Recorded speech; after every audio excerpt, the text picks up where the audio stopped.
endocrine system that is ductless. It consists of a ductless glandular system, and among these, if we consider about the cells, they could be lying anywhere in a form of a cluster, clumps, or individually you can observe as an you have read as enteroendocrine cell in GIT, if you can recall the cell of epithelial lining of stomach and small intestine, and you can quote the islets of Langerhans in the pancreas, yes, and there are so many other cellular details. And in the glandular tissues, we will be discussing in those organs, the pituitary, and later on in the next practical, we are coming across with the thyroid, parathyroid, and adrenal. So pituitary gland. So let's start that, how it is going to be formed. If you concentrate, let me draw here that it is taking origin with the help of two different embryological origins. If you can recall that there is an outcocting of the stomodium as a Rathke's pouch through the ectoderm. So this is the portion that is giving rise to anterior pituitary, and then there is the floor of the diencephalon that originates downwards or dip downwards to form the posterior pituitary, right, made up of neuroectoderm. So it means that a single gland, which if I have to draw,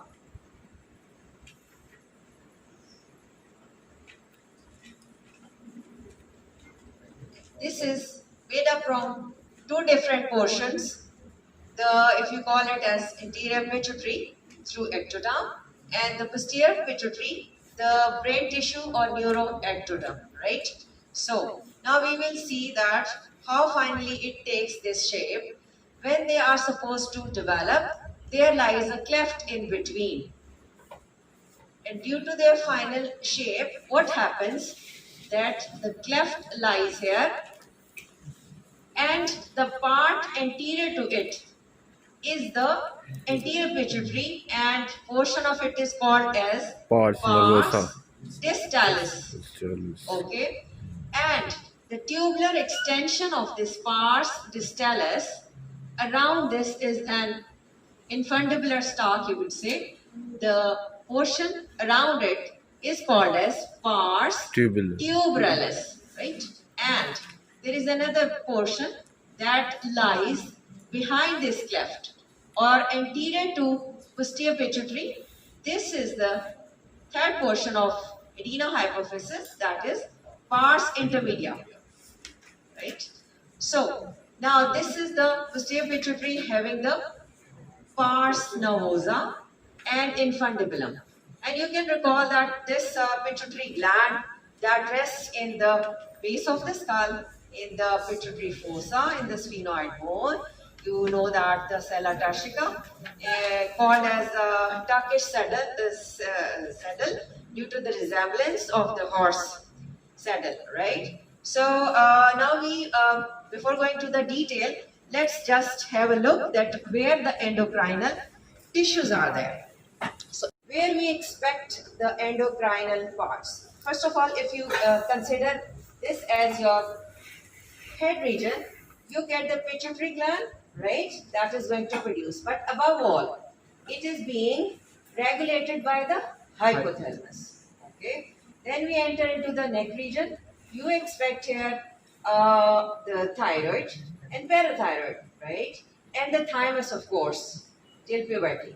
Then you enter into your thorax region and you consider the heart. There is atrial natriuretic peptide, right? So these are the things that are supposed to deal with this endocrinal system. Then now enter into this abdominal portion. So first concentrate on this liver that also acts as an endocrine organ, right? Then if you come across along these, after this there is a stomach, and then there are the intestine. As I have mentioned, the enteroendocrine cell that lines them also behave as this endocrinal cells, you would say, right? Okay, in addition to them, if we draw on both sides, that they are like the kidneys. So do remember that kidney is supposed to give rise to renin, erythropoietin. So you can consider the JG cells and Lasix cells, right? And then if you enter into the pelvic region, you must recall that ovaries, right? It is supposed to give rise to those hormones, and the placenta, right? And in males, the testes, if you can recall, the interstitious cells of lady. And above all, never forget that your skin, vitamin D3. Can you recall? So this is how, whenever somebody asks you about the contribution of the endocrine system, you mention all these in sequence. Hopefully you will not forget now. Okay? Starting from the head and enumerating every single organ and cells and tissue coming across up to the lower end, and above all you have to tell about the skin as well, right? Okay. Now we come back. That is having the infundibular stalk, and here you can expect that where it is being attached at the median eminence, the tuber cinereum. Can you recall that tuber cinereum? The gray matter, right? This is the location. So what things are associated with it? First of all, that if you talk about this glandular tissue, it is being wrapped up in a dense irregular connective tissue capsule, right? And of course, this capsular or connective tissue is supposed to give connective tissue septa inside, right? Like this. Then what we next expect, that we observe various clumps of cells inside in the form of a cord, in the form of a column, or as a cluster. So they could be like this, right? Okay. The cells. Now we have to see that there must be, as they are ductless, so they need blood vessels.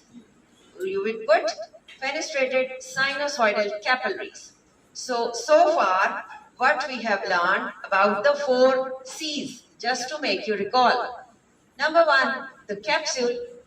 Number 2, the connective tissue septa. Number 3, the cell appearance, either cords, clumps, columns, or anastomosing cords, sort of, right? Then you see that there is last but not the least, the capillaries. So these 4 C's will help you out whenever you discuss any endocrinal gland. Never forget them, because these come in every glandular tissue. Okay?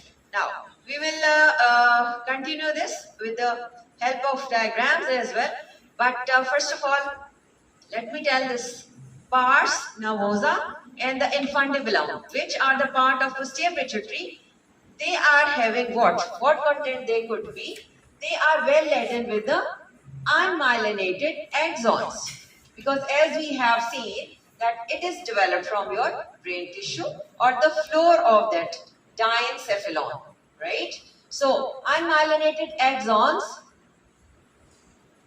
one content, and their terminal end dilated and form hairy bodies. They are meant to store the secretion coming out from the top. Top is what? The hypothalamus. Okay, what else we expect here? We could have glial cells here called as pituitary. So these are the contents you observe here. It means this is filled with the epithelial glandular cells all around, but here we just see nothing more than that of the axonal part and the associated glial cells and their terminal hairy endings just to store. So we can say that it is not a true gland because it is not producing any type of secretion, or its cells are not meant for it, right? So from where they get? In the hypothalamus, just recall 2 nuclei, the paraventricular and the supraoptic. Paraventricular is for oxytocin, right? And supraoptic, this is for the ADH or vasopressin, right? This is how. And whenever this is a signal they get, this secretion is supposed to collect at the terminal ends or lower end of the axon or either in this hairy bodies, right?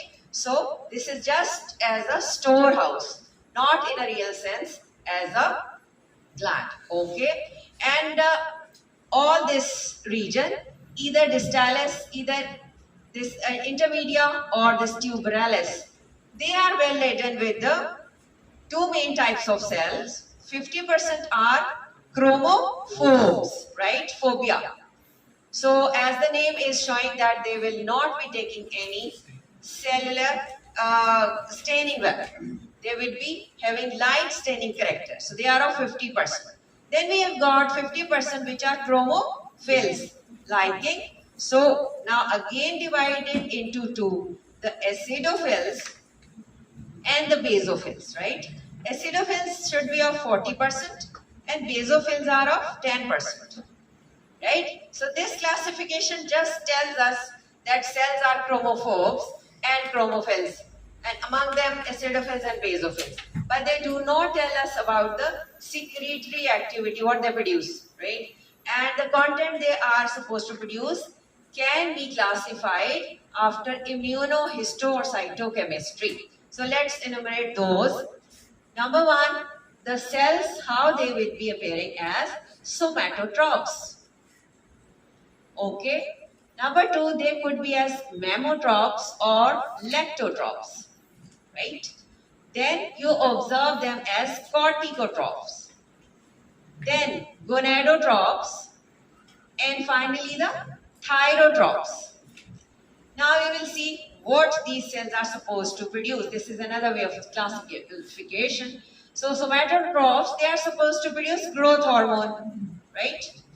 Mammotrophs, they are produced to prolactin, supposed to do this. Corticotrophs are supposed to produce ACTH and lipotropin.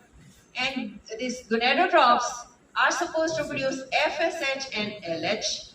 So many things you have already learned. So thyrotrophs are supposed to TSH. So simple, but among these, the percentage, somatotrophs 50%, they could be in 15 to 20%. Corticotrophs again 15 to 20%. Gonadotrophs then would occupy 10%, and the least variety is just 5%. So they should be making the total of 100, right? So this is how. The cell shape varies. They could be having polygonal, centrally located nucleus, and they both take acidophilic stains, right?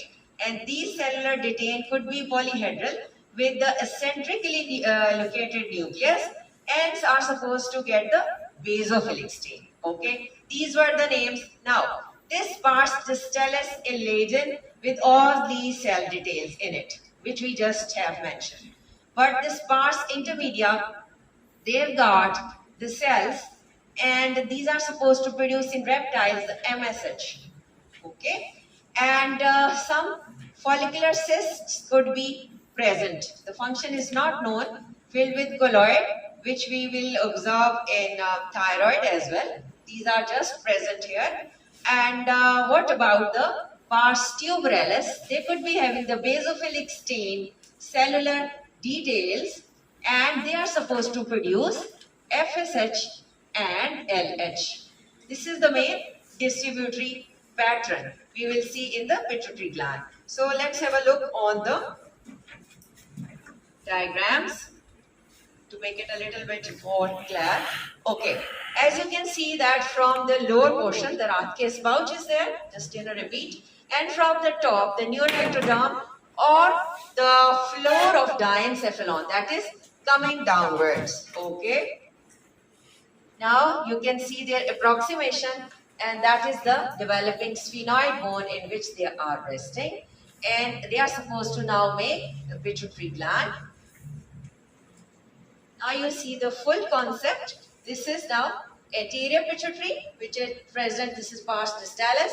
The cleft and the area behind is pars intermedia. This, which winds round like a collar, is the pars tuberalis, and this is the pars novosa, and this is of course infundibular stalk, right? So, okay, there is another important picture regarding the blood supply of your pituitary gland. So, because this is very important, that how your hypothalamus is going to communicate with that of your pituitary gland. So, see that we have got superior hypophyseal arteries, and they are the branch of, can you help me? Coming from internal carotid artery. So the internal carotid is supposed to give rise the superior hypophyseal artery. These superior hypophyseal arteries are going to form a primary capillary plexus around the medial eminence and near the infundibulum. If you concentrate from this side and this side, then there is another capillary network is showing, and you observe that there lies two hypophyseal portal veins. This one and this one. One is longer and other is shorter. Now they are doing what? They are again around this pars distalis or anterior pituitary, forming another network of plexus called as secondary capillary plexus. Okay? Right. Then, now we have to learn that how they are going to communicate. We know that hypothalamus is going to produce various hormones, either releasing or inhibitory, right? So these are being taken up from these hypothalamus into these capillaries. इन्होंने इसको ले लिया है.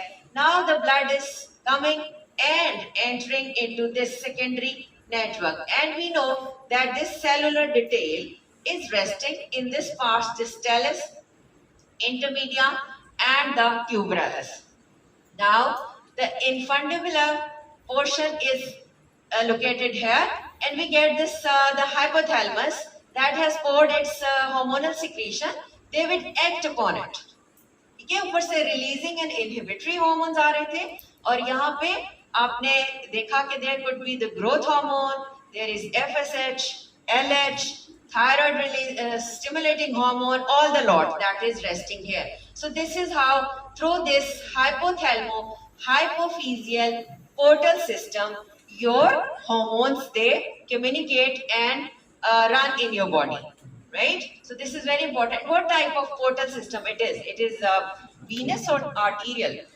This is venous, because we have seen that hypophyseal portal veins, they are coming and taking downwards, and finally hypophyseal vein where they will be draining in your sinuses, right? One of the cavernous sinuses. This is how whole of the content is being run through these blood capillaries and finally into the veins. Okay, but you see that this posterior pituitary is also not left neglected. There is inferior hypophyseal artery, again a branch of cavernous part of internal carotid artery, right? So it is single and is again forming, there is a network, and the hypophyseal veins, they will be draining them towards the sinuses. So this is how this hypothalamo-hypophyseal portal system works. ये आपके hypothalamus के जो भी secretory, releasing and inhibitory hormones थे, वो आपके pituitary तक आए, वहाँ इन्होंने release करना है, और finally they have to reach towards the target organ. ठीक है? Okay. अच्छा, ये हो गया the hypothalamo-hypophyseal portal system. But there is another which we discussed, that hypothalamo-hypophyseal tract. वो क्या चीज है? जो unmyelinated axons आ रहे थे आपके hypothalamus से pars nervosa तक. ये नाम वही है, hypothalamo-hypophyseal tract. Tract की बात होगी तो get into mind कि आप those nerve fibers, axons का जिक्र करेंगे. Unmyelinated axon. और अगर पोर्टल ट्रैक्ट, पोर्टल सिस्टम की बात होगी तो आपने ये ब्लड सप्लाई एक्सप्लेन करनी है, right? Okay, after that we have to move towards some other pictures. Okay, this is the histological section to make you clear that we have got various cells. So these lighter stain, you can see these are the chromophores. The nucleus is seen, but on the margin the cytoplasm is not getting stained. You can observe so many because they are 50%. Okay, if they are 50%, the question arises what they have to do in the body. Number one consensus is they could be the degenerating cells. Number two consensus is they could be the resting progenitor stem cells, right? So this is how they work. Two, if there is you would say requirement, they would be producing or acting as a progenitor or stem cell, or they could be acting as a degenerative cell, right? Okay, now you can see the cells acidophil, those have got affinity for eosinophilic stain or acidic stain. So 40% they have occupied your, if this is a pars distalis, so they are acidophils, and among them you can observe the basophilic stain cells as well, which are just 10%. And of course the connective tissue septa you are observing in between, and of course the blood capillaries are also a part of it. So this is a picture to show you the cellular detail and other histological features. Let's come up with some. This is again a schematic representation of the pituitary gland and the hypothalamo-hypophyseal system, and you can see the blood vessel. This is the primary capillary plexus, then there are the veins, then you see the secondary capillary plexus. This secondary capillary plexus is over the anterior pituitary. Keep in mind, इस तरफ आपने जो inner side पे देखना है वो unmyelinated axons हैं, या inferior hypophyseal artery का आपने capillary network observation में देखें. Okay, this is again a schematic to show you the chromophils and chromophobes. Right? Just we will select those diagram that make you clear about the conceptual study.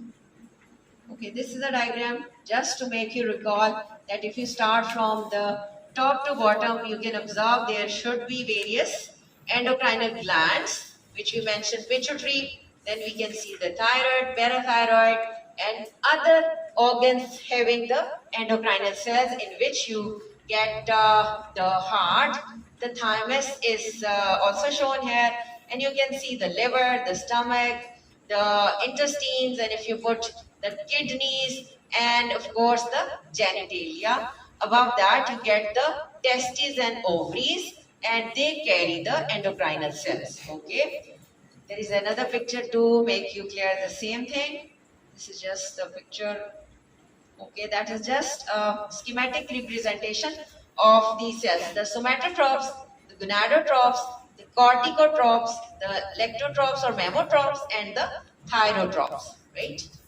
And here on posterior pituitary, just concentrate that we have got supraoptic and paraventricular nucleus to put their secretion. That will be just a storehouse here and release on demand. Again, chromophobes and acidophils and basophil in a very clear section of the histological slide. Okay, let me find another important. Yeah, this is a very important diagram. Once you learn, you will learn the mechanism that is taking place. This is the negative feedback loop. Okay, how we will understand? Suppose this is a winter season and you are having excessive cold in your body, right? This cold temperature is sensed by your hypothalamus. Okay. After that, what it's supposed to do? It will be releasing thyroid, releasing hormone. Okay. ये releasing hormone where it has to go, ये आपके pituitary तक आएगा, anterior pituitary, उसको signal देगा to release thyroid stimulating hormone. Okay, इसने क्या करना है?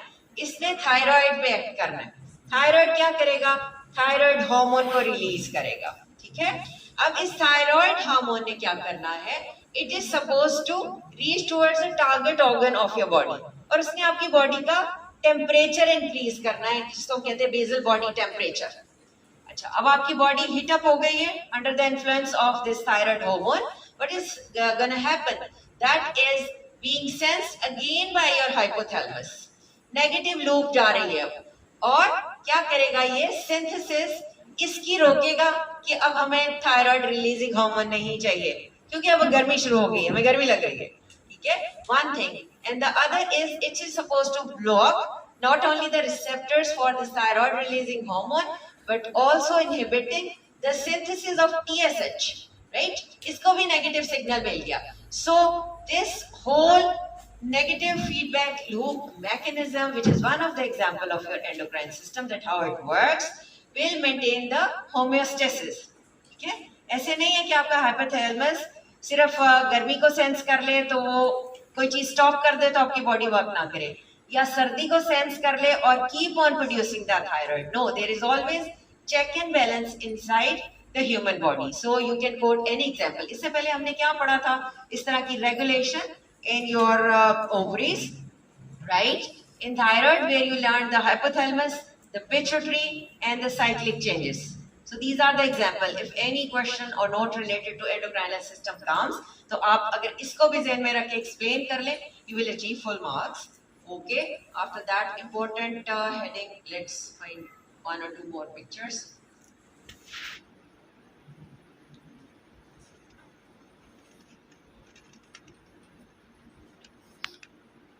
Okay, this picture also helps you to remember that which target organ are supposed to be acted upon by them, right? If you concentrate, first of all, you can see adrenal cortex. So it means ACTH is going to act on it, right? And you see the thyroid in your neck. So TSH is a part of it. Then you observe these testicular organ or follicles in the ovary. So you will learn the FSH and LH. FSH क्या करता है? FSH is supposed to mature the follicles and in males spermiogenesis. और LH ने क्या करना है? एक ovulation करानी है females में और males में testosterone through interstitial cells of Leydig. It has to. So this is how it has to work. और इस तरफ अगर आप देखो सोमैटोट्रॉफ्स का एक्शन कि आपके ग्रोथ हार्मोन है ना, आपके मसल पे एक्ट करेगा, आपकी बोन पे, कार्टिलेज पे, एडिपोज टिश्यू पे. So this is how. If the mammotrophs or lectotrophs, they are acting upon the mammary gland, oxytocin, which I enumerated the function that it has to act on the mammary gland and giving contractility to uterus. और जो ADH था या vasopressin था, वो kidney पे act करेगा. Okay, so this is how.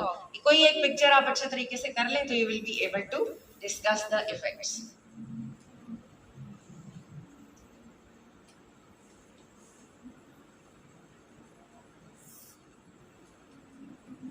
Okay, that picture just tells you that how these endocrine system works. They could be in the form of paracrine, juxtacrine or autocrine. Paracrine क्या होता है? If you have got some hormones, आपके इर्द गिर्द जो लोग बैठे हैं या cells बैठे हैं, उन पे action हो. That is a paracrine. और juxta is just next, जो आपका next neighbor है.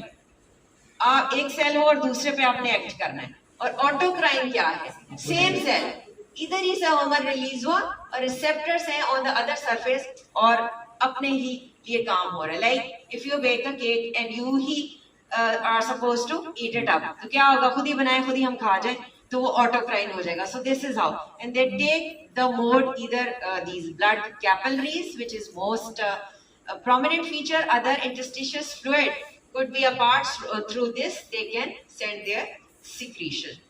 So these are few diagrams to help you out.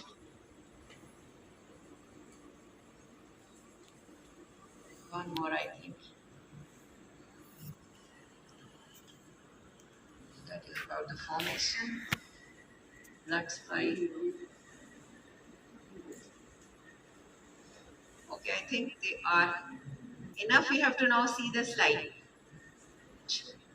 जो आपके हार्मोन्स होते हैं वो उसको कैसे कैटेगराइज करते हो? They could be in the form of steroid, आप कह सकते हो, पेप्टाइड है, ग्लाइकोप्रोटीन है, एराकिडोनिक एसिड डेरिवेटिव या मॉडिफाइड अमाइनो एसिड. ठीक है, ये मेन हेडिंग हो जाएगी और उसके नीचे जितनी आपने डिटेल पढ़ी. चलिए अब इसका स्लाइड को थोड़ा देख लेते हैं. Okay, on 4x you are looking into two different type of tissues. So this is anterior pituitary or pars distalis laden with whole cell series we discussed, and similar tissue after this cleft. You observe this is the pars intermedia, right? And suddenly posterior to it, all the histological features they are being changed. This is the pars nervosa. So this is anterior pituitary and this is posterior pituitary, but this is a cleft and just behind the cleft we get the pars intermedia. So here what we get, we can observe chromophils which are unstained, which are well stained in the form of acidophils and basophils, 40 and 10%, and other 50% are chromophobes which are less stained. And then in between we can have blood capillaries and of course connective tissue septa. So this is all present here, and in this region too, along with some follicular cyst if we get them, right? And this is the pars nervosa, what we get? All the unmyelinated axons are there, and intervening blood capillaries could be there. And if we use different type of staining character, we can have on their terminal endings the herring bodies. And intervening pituitary which are just glial cells. So a different content in this pars nervosa, and this is the pars distalis. So let me change the par, then we'll finish. Now on 10x you can see the cellular detail, the chromophobes, the chromophils in the form of acidophils and basophils, and intervening the blood capillaries and the connective tissue. So let's move. Yeah, this is the cleft, this is pars intermedia, and now see the pars nervosa, well ended with the unmyelinated axons. The herring body could be the terminal ending, the pituitary sites in between, and the blood capillaries. Thank you very much. That is all for today.